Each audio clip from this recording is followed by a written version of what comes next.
Ven Espíritu Santo, inflama nuestros corazones en las ansias redentoras del corazón de Cristo, para que ofrezcamos de veras nuestras personas y obras, en unión con Él por la redención del mundo. Señor mío y Dios mío Jesucristo, por el corazón inmaculado de María me consagro a tu corazón, y me ofrezco contigo al Padre en tu santo sacrificio del altar, con mi oración y mi trabajo, sufrimientos y alegrías de hoy, en reparación de nuestros pecados y para que venga a nosotros tu reino. Te pido en especial por el Papa y sus intenciones, por nuestro obispo y sus intenciones, por nuestro párroco y sus intenciones. Oh Señora mía, oh Madre mía, yo me ofrezco del todo a ti, y en prueba de mi filial afecto te consagro en este día mis ojos, mi lengua, mis ojos, mi mente, mi corazón, una palabra, todo mi ser. Ya que soy todo tuyo, oh Madre de bondad, guárdame y defiéndeme como cosa y posesión tuya. Amén. Nuestra Señora de los Apóstoles, ruega por nosotros. Vamos a contemplar este evangelio que la Iglesia nos propone. Es un evangelio muy largo, muy denso, muy interesante. Dentro de las parábolas de Jesús es una de las más famosas, yo creo, y nos ayuda a entender ese desarrollo del reino de los cielos.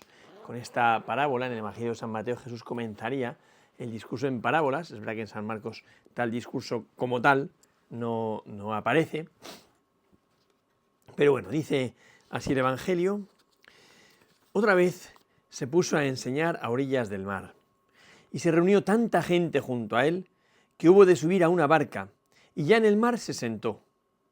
Toda la gente estaba en tierra a la orilla del mar. Les enseñaba muchas cosas por medio de parábolas.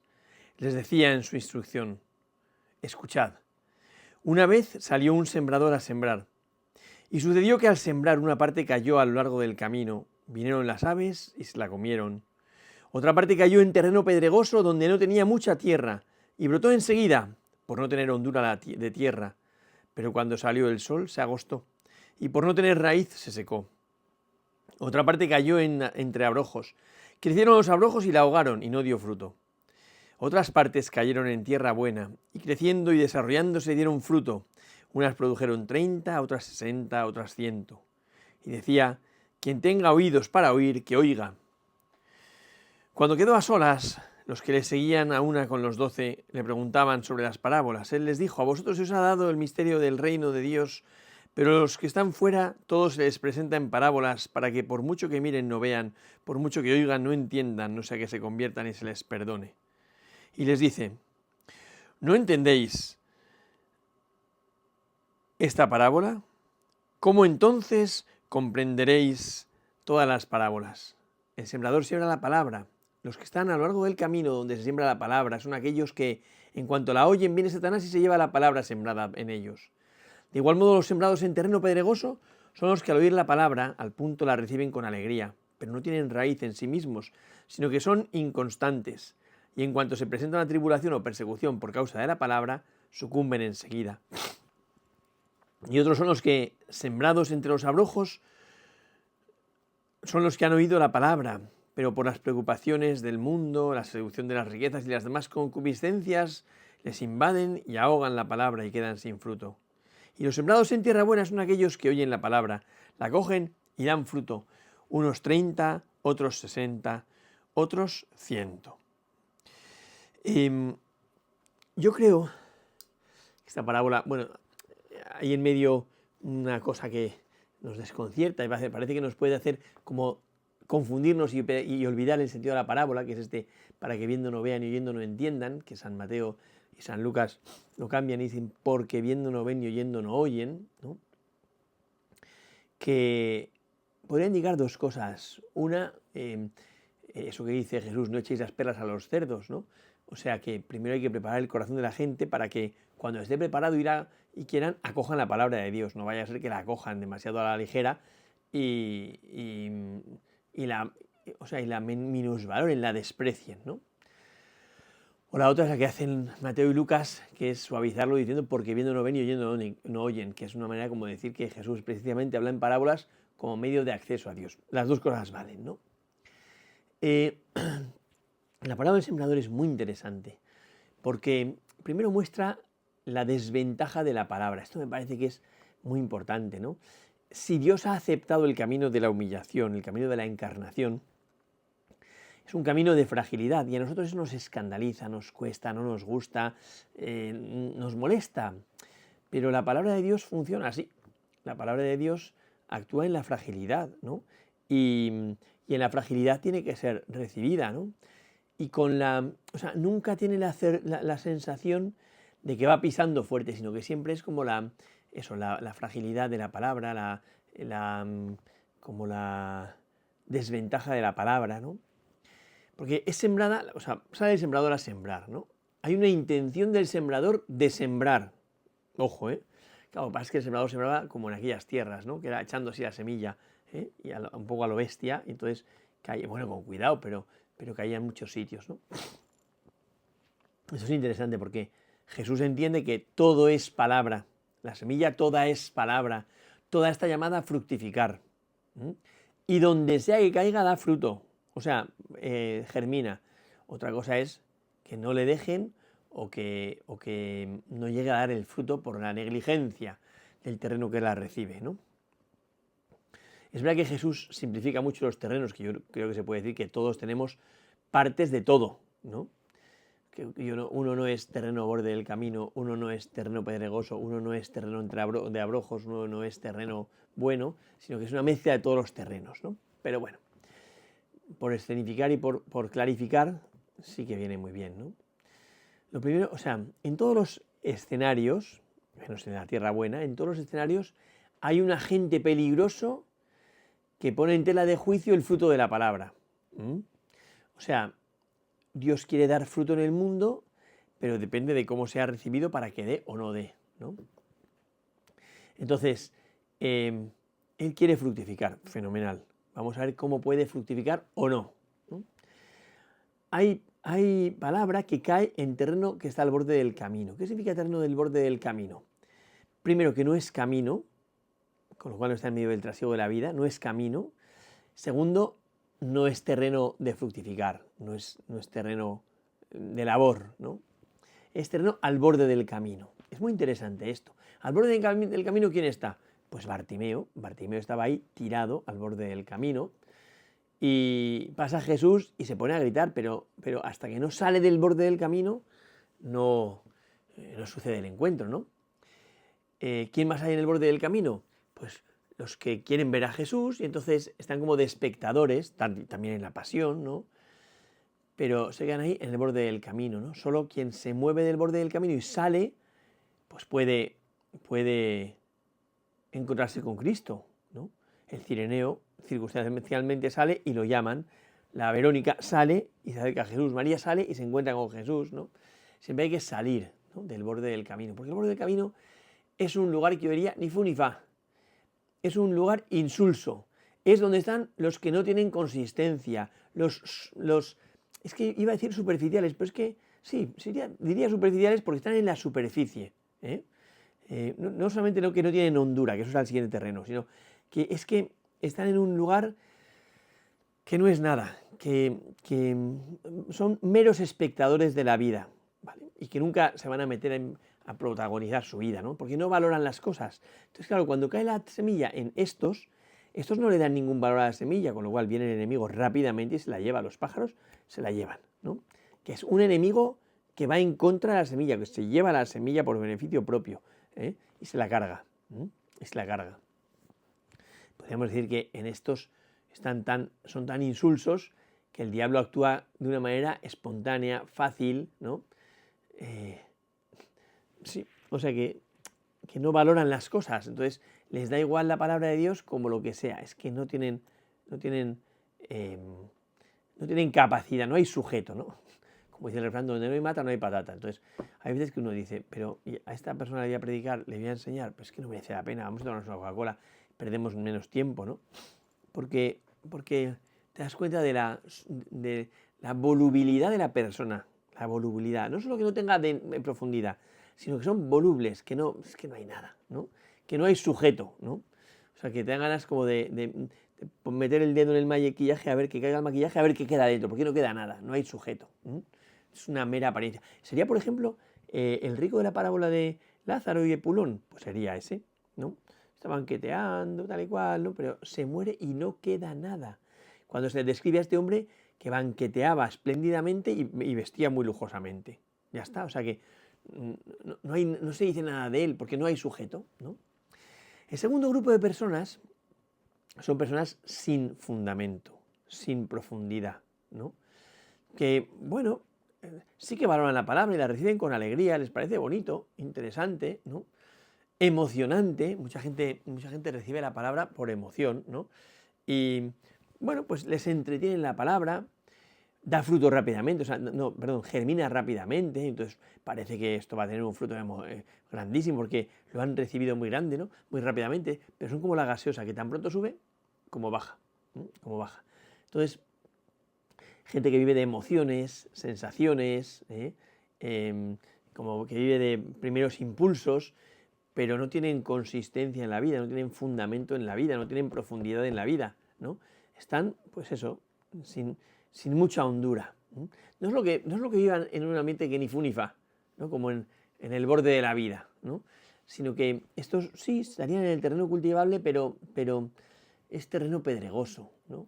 Nunca se han preocupado de quitar piedras de sí mismos y entonces tienen tantas dificultades, tantas que la palabra no puede entrar dentro del todo, o sea, queda en la corteza de las personas, ¿no?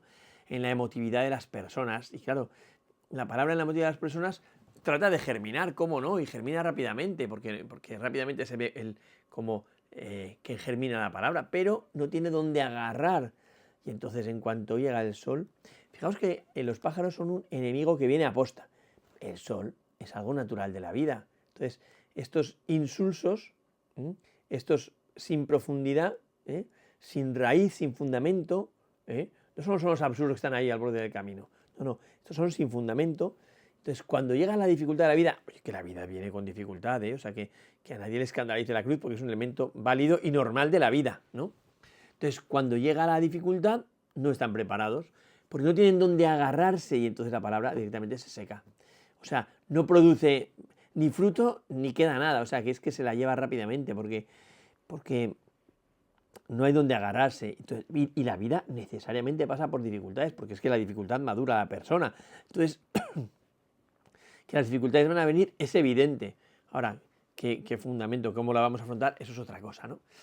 Entonces, eso, es una palabra, gente como sin profundidad, y ya está, ¿no? A quienes las dificultades normales de la vida, no es que no hay nada especial, normales de la vida, les secan la palabra. El tercer ambiente, el tercer lugar, el tercer tipo de personas, son aquellos que han metido tantas cosas en su vida y les ocupan tantas cosas en su vida que cuando la palabra intenta crecer, sí, la han recibido y la palabra intenta echar raíces e intenta crecer, pero tiene tanta competencia que se hace difícil que crezca. Porque es que a estos les roba el corazón las preocupaciones de la vida, las inquietudes, las dificultades. Pues que lo dice además con toda claridad, ¿no? Con toda claridad dice, claro, las preocupaciones del mundo, la seducción de las riquezas y las demás concupiscencias. Claro, ¿no? O sea, lo que atrae los ojos, el corazón, la carne, las preocupaciones de la vida, que las preocupaciones de la vida también, oye, es normal que la vida nos inquiete y nos preocupe porque tienen sus preocupaciones, pero cuando tienes la palabra de Dios, todo se subordina a eso, ¿no? Claro, estos dan tanta importancia a todo lo que tienen en ellos que las palabras es una ocupación, la palabra es una ocupación más. Y entonces la pobre palabra de Dios intenta abrirse camino, pero no puede. Y la ahogan las preocupaciones de la vida, la seducción de las riquezas y las demás concupiscencias. Son capaces de ahogar la palabra de Dios. Ojo, que se puede ahogar la palabra de Dios. O sea, que no es que porque Dios haya sembrado en mí su palabra ya va a fructificar. No, nadie ha dicho eso. Se puede ahogar la palabra de Dios, que es un tema muy serio, ¿no? Y que no podemos dejar que esto suceda, ¿no? Entonces, bueno, pues ahí hay un tema que es importantísimo, ¿no? El ver cómo afrontar esta palabra, esta acogida de la palabra de Dios, que hay que hacerle hueco en nosotros, que hay que subordinar todas las cosas, que es que la palabra de Dios no está a la altura de nuestras preocupaciones. No, hombre, no. O sea, la palabra de Dios es la palabra de Dios. La vida de Dios sembrada en mí es la vida de Dios sembrada en mí. O sea, es que hay cosas que me van a llevar a la vida eterna y cosas que no. Entonces, si me tengo que ocupar de que en mí crezca la palabra de Dios o que en mí crezca mi dinero, pues me voy a preocupar porque crezca la palabra de Dios, ¿no? Porque el dinero lo que me va a hacer es ser el más rico del cementerio. pero no me va a llevar al cielo, la palabra de Dios sí. Entonces yo creo que a veces hay que aplicar un poco de lógica y de ver que hay cosas que merecen la pena y cosas que no. Y cosas que no, y las que no merecen la pena, pues claramente se subordinan sin ningún problema, ¿no? Y luego está el tercer grupo de personas, que es una tierra buena, que es gente que quiere colaborar con la palabra de Dios y la recibe y da fruto según su capacidad, y no da más fruto uno que otro. En sentido absoluto sí, pero en sentido relativo sí, pero en sentido absoluto, no, al revés. En sentido absoluto sí, pero en sentido relativo no, porque cada uno da fruto según su capacidad. Como la palabra de los talentos, cada uno refleja la imagen de Dios en función de su capacidad. Y no es mejor el que ha hecho que los 2 talentos produzcan otros 2, o que el que ha dado los 5, el que ha recibido los 5 produzcan otros 5. No, sino que cada uno según su capacidad, ¿no? El tema es que yo entregue mi vida, colabore, me deje absorber, deje que la palabra de Dios coja lo mío, porque el terreno lo que hace es eso, se deja coger por la semilla, y la semilla coge del terreno, recibe las fuerzas para abrirse paso, para manifestarse, para germinar y luego para producir fruto. Si yo no dejo que la palabra de Dios tome forma en mí, pues está bien, he recibido la palabra de Dios, pero ya está, tampoco hay mucho más, ¿no? Entonces yo creo que es muy importante que tengamos esa capacidad como de hacer fructificar la palabra de Dios en nosotros, porque nos entregamos. O sea, la palabra de Dios está... O sea, yo siempre he pensado, ¿no? Dios está deseando hacer de mí el santo que él ha soñado. Pero hace falta que yo me lo crea. Hace falta que yo colabore. Hace falta que yo me entregue. Yo no puedo andar poniendo permanentemente dificultades a la palabra de Dios que quiere germinar. No. O sea, pues da fruto en mí. Pues da fruto en mí, ¿no? Entonces, me parece que es muy importante esto que de verdad dejemos que la palabra de Dios fructifique en nosotros. O sea, si es que Dios lo quiere hacer, eso que decía San Ireneo de León, Deus facit et homo fit, ¿no? Lo propio de Dios es hacer y lo propio del hombre es ser hecho. Cuando se trata de la palabra de Dios que recibo en mi vida, es exactamente así. De hecho, el ejemplo que pone Jesús es fantástico, o sea, no puede poner uno mejor todavía, que es el del terreno. ¿Por qué? Porque el terreno no es el protagonista, no es el protagonista, el terreno se deja hacer. El terreno deja que la palabra tome forma en él. Y entonces colabora, se deja hacer, se da y ya está, ¿no? Pero no es el protagonista de la acción, recibe la acción, ¿no? Y claro, la semilla germina por sí misma. Es muy bonito ese corazón contemplativo que se admira, que tiene Jesús cuando habla de la semilla, que es un misterio, que va germinando, que no sé qué. Dios que le ha hecho, la semilla tiene dentro de sí una potencia de germinar. Y la palabra tiene una potencia de transformar. Ya lo dice el Antiguo Testamento, ¿no? Dice que igual que baja la lluvia de la tierra y no vuelve a mí, sino después de fecundar la tierra y hacerla germinar, así era mi palabra, que no volverá vacía, no volverá vacía.